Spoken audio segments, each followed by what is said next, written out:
શિયાળામાં તો આપણે ખજૂરનો ઉપયોગ કરી અને વસાણા બનાવીને ખાઈ લેતા હોય, કારણ કે એ ગરમાવો આપે. પરંતુ શિયાળો પૂરો થાય ને એટલે થોડો ઘણો ખજૂર તો છે ને બધાના ઘરમાં વધે જ. અને બહુ ઉનાળો થાય ને ત્યારે આપણે ખાઈ ન શકીએ, કારણ કે ગરમ પડે. પરંતુ અત્યારની સિઝન એવી છે કે સવારમાં ઠંડી લાગે અને બપોર થાય ને તો ગરમી થાય, એટલે કફ ને એવું બધું થાય. તો આપણે હોળી સુધી તો હોળીમાં પણ ખાવાનું મહત્વ હોય છે ખજૂરનું. તો આ વધેલો ખજૂર હોય એનો આપણે ઉપયોગ કરવો હોય, નોર્મલી ચટણીમાં કરતા હોય, પણ તો એ સિવાય આપણે સારો ખજૂર હોય એનો ઉપયોગ કરી લેવો હોય તો કઈ રીતે કરીએ? તો એના માટે હું છે ને બનાવું છું ખજૂરનો મુખવાસ. એકદમ ચટપટો થાય અને તમે ડાઇનિંગ ઉપર બનાવી અને રાખી દો ને તો આવતા જતા ઘરમાં બધા ખાઈ લે. અને ચટપટો લાગે ને રોજની 1-2 પીસ ખાય તો આમ ગરમ પણ ના પડે અને એના ગુણ પણ મળે. તો ચાલો આજે આપણે એકદમ નવો ખજૂરનો મુખવાસ બનાવશું.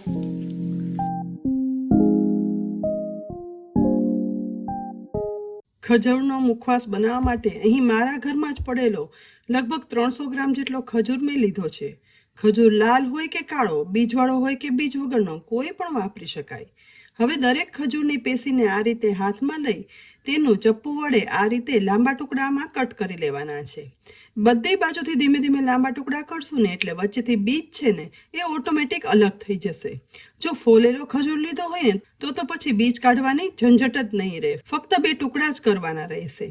આ ખજૂરના આપણે બીજ કાઢી લાંબા ટુકડા હવે કરી લીધા છે. તો મુખવાસ બનાવવા માટે સૌથી પહેલા મસાલો બનાવવાની શરૂઆત. ગેસની લો ફ્લેમ પર એક પેન ગરમ કરવા રાખી છે. તેની અંદર 2 ટેબલસ્પૂન આખું જીરું ઉમેરી દેવાનું, સાથે 1 ટેબલસ્પૂન વરિયાળી અને અડધી ટેબલસ્પૂન અજમો ઉમેરવાનો.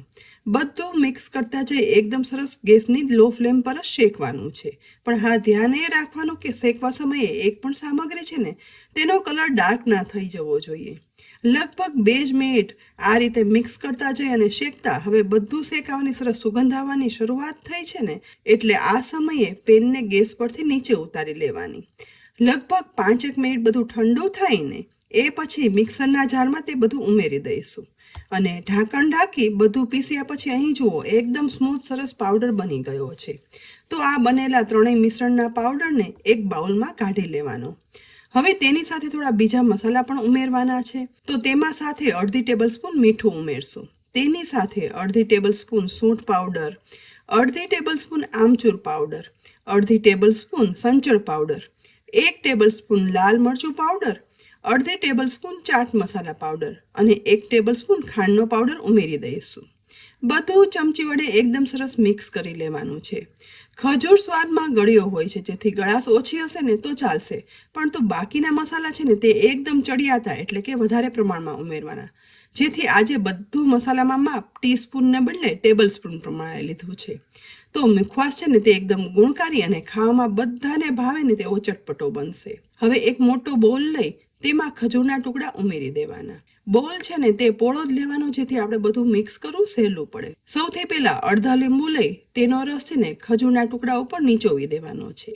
એ પછી દરેક ટુકડા ઉપર રસ ચડી જાય ને એ માટે લીંબુના રસને ખજૂરના ટુકડામાં આ રીતે હાથ વડે જ મિક્સ કરતા જઈશું, જેથી બધા ટુકડા છે ને તે છૂટા છૂટા થતા જશે. લીંબુ ઉમેરવાથી ખજૂરમાં થોડી ખટાશ પણ આવશે. બીજું એ કે ડ્રાય મસાલા ઉમેરશું ને તે ઇઝીલી આ ખજૂર ઉપર ચીપકી જશે.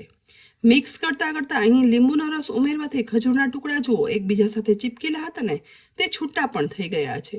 તો આ સમયે આપણે બનાવેલો મસાલો હતો ને તે બધો આ ટુકડા ઉપરથી ઉમેરી દેવાનો છે. હવે હાથ વડે જ બધા મસાલાને ખજૂર ઉપર એ રીતે મિક્સ કરશું જેથી ઉપરથી મસાલો છે ને તે દરેક ખજૂરની પેશી ઉપર ચીપકી જાય.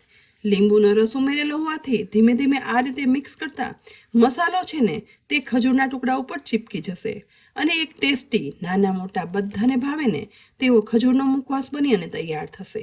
હજી એક ઇન્ગ્રેડિયન્ટ ઉમેરવાનું બાકી છે, જે ઉપરથી ઉમેરશું. અહીં 2 મિનિટ આ રીતે મિક્સ કરતા મસાલો સરસ ખજૂરમાં મિક્સ થઈ ગયો છે. તો આ સમયે ઉપરથી ફક્ત 1/4 ટીસ્પૂન જેટલી જ હિંગ ઉમેરવાની છે. હિંગનું પ્રમાણ ઓછું રાખવાનું, છતાં પણ ઉપરથી ઉમેરવાથી જો ખોરાકનું પાચન ન થતું હોય ને તો ફક્ત 1 ટુકડો આ મુખવાસનો ખાઈ લઈએ ને તો ખોરાકનું પાચન થાય, ગેસની તકલીફ રહેતી નથી. એકદમ સરસ બધું મિક્સ કરી લીધા પછી બનેલા મુખવાસને એરટાઇટ કન્ટેનરમાં ભરી અને રાખી દો ને તો 1 મહિના સુધી સાચવી શકાય અને સ્વાદમાં તો એટલો બધો સરસ ને કે મોંમાં મૂકતા સ્વાદનો ચટકારો આવી જાય. જમવા પછી એક જ ટુકડો ખાઓ ને એટલે ગમે તે ખજૂરમાં આટલો ખજૂર તો ગરમ પણ ના લાગે અને ખોરાકનું પાચન કરે. તો ફ્રેન્ડ્સ, એકદમ આ નવી રેસીપી ખજૂરના મુખવાસની તમને કેવી લાગી? ચોક્કસ ફટાફટ બની જતો આ ખજૂરનો મુખવાસ ચોક્કસ બનાવજો અને પછી કોમેન્ટ કરજો. અને રેસીપી ઉપયોગી લાગી હોય ને તો આ વિડીયોને લાઇક કરી અને શેર કરી લેજો. સાથે જ અમારી યુટ્યુબ ચેનલને સબસ્ક્રાઇબ કરી અમારા ફેસબુક પેજને પણ લાઇક કરી અને ફોલો કરી લેજો, જેથી આવી અનેક ઉપયોગી રેસીપીના અપડેટ્સ તમને તરત જ મળે. આવતીકાલે ફરી મળશું એક નવી રેસીપી સાથે. ત્યાં સુધી આવજો.